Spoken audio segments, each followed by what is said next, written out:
ধন্যবাদ। সুপ্রিয় দর্শক, বৃষ্টি হচ্ছে খুব, বগুড়া শহর ডুবে গেছে। আজ মঙ্গলবার বগুড়া শহরে বেশ সকাল থেকেই বৃষ্টি চলছে। যাই হোক, হোক বৃষ্টি। আমি 2 দিন দুটো নাটক দেখলাম। নাটকগুলো আমার কাছে মনে হয়েছে যে বগুড়া সহ বাংলাদেশের সর্বত্র আপনার চলছে হলো এক ধরনের বিশ্রী টাকা পয়সা দিয়ে নাটক। এই নাটকে অভিনয় করছে যারা কোনো কারণে ভিকটিম বা কোনো একটা সমস্যায় পড়েছে, তারাই। শিববাটি শাকিল নামে যে রিক্সা চালক কয়েকদিন আগে মারা গেল, এটা নিয়ে আমরা ফলো আপ রিপোর্ট করলাম এবং এটা নিয়ে কিন্তু ধরপাকড় চলছে। তবে আইওটাকে আমার কেন জানি সন্দেহ হচ্ছে যে আইও এ ব্যাপারে একটু উদাসীন। সে কিন্তু আপনার খুব একটা যে পরিক্রমা লোক তা মনে হচ্ছে না। সে তো বক্তব্যই দিতে চায় না। যাই হোক, বক্তব্য নিলাম।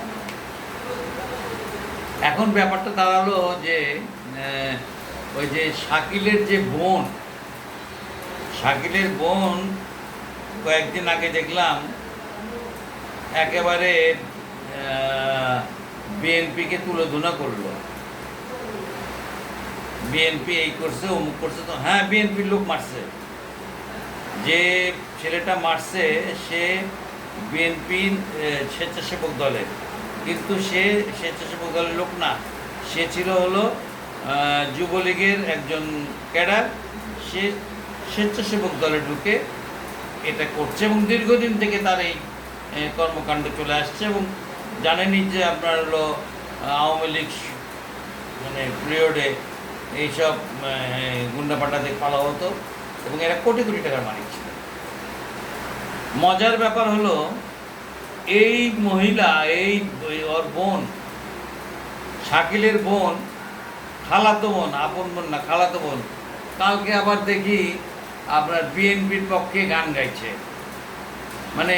বিএনপি ভালো, বিএনপি এটা আমাদেরকে দেখাশোনা করছে।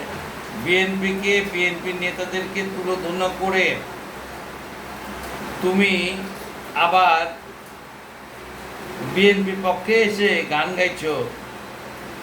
নো, চলবে না কিন্তু এসব। Very bad. আমার কাছে খুব খারাপ মনে হয়েছে। এইসব মেয়েদেরকে আমরা আসলে বেশি প্রশ্রয় দিচ্ছি এবং আমরা বলতে আমি বোঝাচ্ছি যে এই যারা এই পয়সা দিয়ে কেনা বেচা করছেন, এরা খুব বাজে কাজ করছেন। এরা একবার আপনার পক্ষে কথা বলাচ্ছেন, এরা একবার আরেকজনের পক্ষে কথা বলাচ্ছেন। তার মানে কি, দুইটা পক্ষ তাকে টাকা দিচ্ছে। একটা পক্ষ টাকা দিয়ে বলছে তুমি আমার পক্ষে বলো, আরেকটা পক্ষ টাকা দিয়ে তাকে বলছে আমার পক্ষে বলো।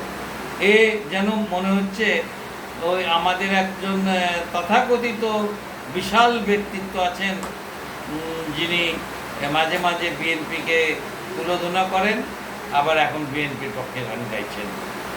বিএনপি ছাড়া এ দেশের রক্ষা নাই। পরিষ্কার কথা। বিএনপিতে স্বাধীনতার পক্ষের লোক আছে। বিএনপিতে যারা আছেন তারা সবাই কিন্তু মোটামুটি ভালো। 2-4 জন যে এই যে চাঁদাবাজ এবং যারা মানুষ খুন করছেন, পাথর মারছেন, এরা কিন্তু অন্য দল থেকে এসে বিএনপিতে ঢুকেছে। এদেরকে বিএনপির কতিপয় অসাধু নেতা, জঘন্য নেতা দলের মধ্যে ঢুকিয়ে দলকে নোংরা বানাচ্ছেন, দলের বদনাম করাচ্ছেন। এদেরকে আগে টার্গেট করতে হবে, এদেরকে টার্গেট করে দল থেকে বহিষ্কার করে দিতে হবে। এই ব্যাটারাই আপনার দলকে ক্ষতি করতেছে। এই কথাটা কেন বুঝতে পারছে না বিএনপির লোকেরা, এটাই তো আমি বুঝি না। বিএনপির নেতারা কি তাহলে পয়সা খায়? আমার তো মনে হয় বিএনপির নেতারাই পয়সা খায়। পয়সা খেয়ে দলে ঢুকায়, তারপরে যখন দেখি যার পারতেছি না তখন বহিষ্কার। এইসব বহিষ্কার টহিষ্কার নাটক চলবে না। বিএনপি হলো জিয়াউর রহমানের, শহীদ জিয়াউর রহমানের দল। বিএনপিকে মনে রাখতে হবে যে বিএনপি যারা করে তারা আদর্শ ভিত্তিতে দল করে।